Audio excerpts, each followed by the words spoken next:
guys, welcome back to my channel. If you're new here, hi, stay a while. My name is Tia. I'm a 25-year-old living in Atlanta, Georgia. I work in social media marketing. I'm a content creator, all of the things. I'm also a business owner. I have a social media agency where I help manage social media for brands. So make sure that you stay connected to all of my socials. I'll link them all down below. But if you're a returning viewer, hey girl, hey. So in today's video, I wanted to talk about some things I wish I knew as a content creator. Now, I have been doing a lot of videos as it relates to content creation and just giving you all tips and tricks that have helped me along my journey. I've also been doing quite a few TikToks regarding this topic as well. And like I said, I do have a social media agency. And so on our Instagram page, we talk a lot about social media tips.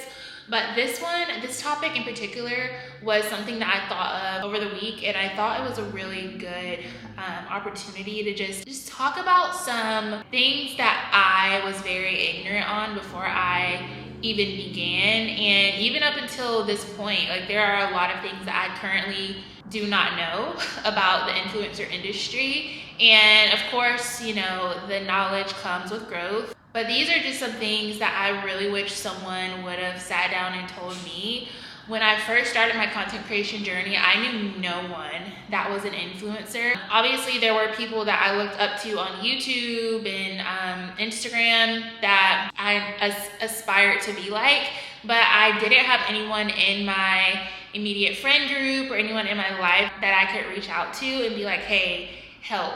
And so I kind of just had to navigate this whole entire industry on my own, along with like research that I've been doing. And I've done a lot of research, y'all. Like I do research every single day. Even now, I'm constantly listening to podcasts, constantly watching YouTube videos. Like I just want to know everything. And I know that I'm never going to know everything, but it really helps to educate yourself. Of course, it's a very new field, and so you're gonna have those moments, but I think just educating yourself, watching videos like this is definitely beneficial. For all of my like aspiring content creators out there, for all of my current content creators out there who are, you know, just recently starting, or someone who is very seasoned with all of this, I think all of these tips are gonna be helpful for anyone that's a content creator. I actually did a video on TikTok about this, but I wanted to go a little bit more in depth in this YouTube video. So let me get to my list. Okay, so the first one is research, but don't overdo it. And I know I just said that research is good and helpful. It is, but having too much of anything is never good. It's a good idea to reach out to research and find inspiration. It's totally okay to do so, but you need to have like a stopping point. You need to know, okay, I've consumed enough content, I've consumed enough knowledge. There would be many times at the beginning of my journey where I would say, okay, I'm just gonna scroll on TikTok and find some inspiration. I also still do this now, which I need to work on, but going on TikTok and scrolling to find an inspiration, and the next thing you know, it's been 2 hours and I still haven't found my next video idea.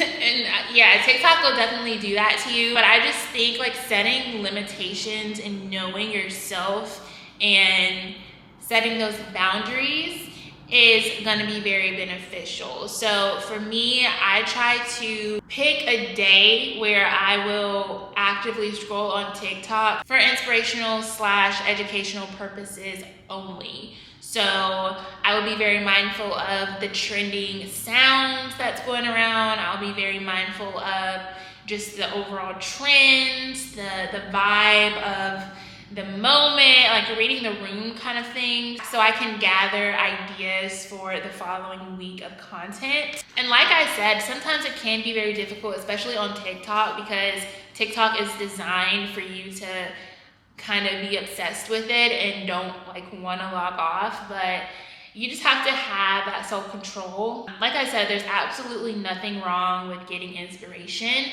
Just make sure that you aren't copying anybody, and make sure that you're adding your own flair to it. I know that like if you overdo your research, there's going to be a point to where you're kind of pushing out your own ideas and bringing in all of these new ideas that you found, and your content may not be as original anymore. Okay, number 2 is focus on putting out quality, valuable content and growing your audiences first. I know it can be very easy to jump the gun and want to reach out to these brands, want to collaborate with all these different types of people and all of these different types of businesses, but y'all are not going to be able to have those good brand deals come your way until you focus on your content, good quality content, and until you focus on growing your audience. Brands are not going to reach out to you just because you say you're passionate about this and because you reach out to them in their DMs. If they look at your page and see that you don't have a tight-knit audience yet and you don't have good quality content, they're going to move on to the next person. They might even leave you on red, and you don't want to be left on red by Skims. That is not a good look. So please, please, please make sure that you are focusing on those 2 things first. And when I say focus on those 2 things first, I mean like really buckle down for however long it needs to be until you are satisfied with your audience and until you're satisfied with your content. When you're first starting out, your content is not going to be good. It's not going to be good. And I'm just letting you know that right now from an experienced content creator. And you can ask literally anybody that makes content. Your content is not going to be good unless you're, I don't know, unless you're one of a kind. Your content is not going to be great when you first start out, and that is totally okay. But focusing on upping that quality each and every post that you put out, and focusing on having an audience that cares about what you're saying and looks forward to your content each and every day, that is going to be the thing that sets you up for success. That is going to be the thing that gets you in front of these brands. Number 3 is perfectionism will delay your progress. I spoke on this just now, but your content is not going to be good when you first start out. Perfectionism is going to delay your progress. You are not going to be perfect. You will never be perfect. The only perfect person that walked this planet was Jesus. You are not Jesus. You're not. So stop trying to make it perfect and stop taking the time to create your content, rewatching it over and over again and deciding that it's not good enough. It doesn't have to be good enough. Post it. Eventually, the more you post, the more you film and edit and put out this content, the more you do it, the more your content is going to get better and better and better. But you have to start somewhere. All of your favorite content creators started somewhere. Y'all, if I could pull up my first piece of content, my first YouTube video, my first TikTok, it was terrible. It was awful. And it was awful for about a year or 2. It took me 3 to 4 years to get to where I want to be. And I'm still not in exactly where I want to be, but I'm getting there. And I've been putting out this content for years and years and years. And so my content looks a lot better than it did 3-4 years ago. You have to get rid of that perfectionist mindset because it's gonna get you nowhere. It's gonna delay you. It's going to make you feel like you're not good enough. You're never good enough. And it's just not like, there's nothing positive about being a perfectionist in this industry. Number 4 is know your worth. And this is something that I have absolutely been struggling with a lot lately, is just knowing my worth and dealing with imposter syndrome. It's also something that I've been growing in lately, and it's something that I can tell a huge difference in from like last year to now. I'm getting better at knowing my worth and knowing how much my content is worth and how valuable my time is. Y'all have to understand how valuable you are. Y'all have to understand how much of an asset you are and how demanding this industry really is. Once you decide that you're at a good place with your audience and your content, once you've taken on a few gifted collaborations, after that, start charging these brands.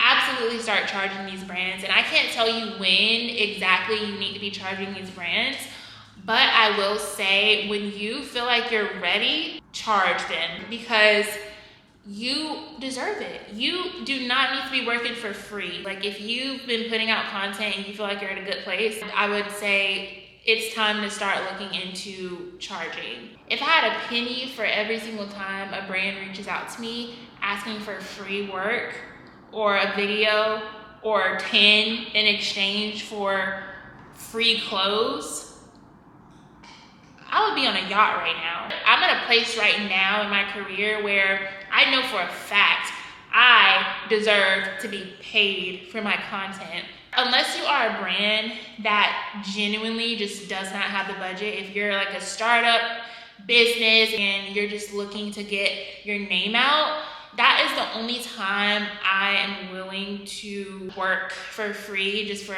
you know, the exposure and just helping out a small business. Other than that, that's about it, y'all. Like, it's a no for me. It's a no for me. So yes, know your worth. Know your worth. These brands will try to get over on you. They will try to get you to work for them for free. You just need to stand your ground. You need to pick a number and you need to stick to it, and you need to up that number. Over the course of your career, that number should go higher and higher and higher. Do not compromise for a brand just because you want to work with them. Again, there are one-offs. If you really want to work with the brand and they're offering you little to nothing, it's your decision. I can't tell you that you shouldn't take it, but for me, I know that I have like these boundaries that I've set for myself, and I can't break them for people who don't see my worth. And the last thing that I have on my list is to have thick skin. I used to be a very like sensitive people pleaser, and I used to let all of these like things get to me. Sometimes I still do, but I've learned to have thicker skin, especially in this industry. You are gonna get haters. If you ain't got no haters, you ain't popping. And the way that you know that you've made it is when you get your first hate comment. When you get your first hate comment, you can be like, wow, I'm that girl for real. Because who takes the time to comment something negative on an inspirational video? Somebody's always gonna find something negative to say, and that's just how it is. And the more you grow, the more you're gonna have to deal with that. So just being mindful of that and being prepared for that, I wish I would have known before I started, because I would let so many things get to me. Like, I would really let a stranger on the internet ruin my day and make me feel like I'm not worthy of putting out content, but that is absolutely incorrect. You are worthy and you deserve a space on the internet just like everybody else. Yeah, just know that you need thick skin. You have to have thick skin because you're gonna get those negative comments. You're gonna have at least one hater every single time you put out your content. That's the name of the game. It comes with the territory, and it's a-okay. Like, use that as fuel. I'm to the point now where I would just ignore it. I used to have to comment or respond every time I saw a hate comment, but y'all, don't let it have your energy. Don't let that person ruin your day. They're just trying to get a rise out of you, and you do not allow it. So yeah, those are all of the tips or the things I wish I would have known before starting my content creation journey. I'm sure I'm going to come up with a lot more. So I'm happy to do more videos on this. If you have things that you wish you would have known before starting your content creation journey, definitely comment them down below. I'd love to like have a conversation about this, and I'm sure other people would benefit from your guys' advice as well. I hope that you all enjoyed the video. I feel like this was a shorter video, but I'm okay with that. Thank you all so much for watching. Make sure to like, comment, and subscribe, and I will see you guys in my next video.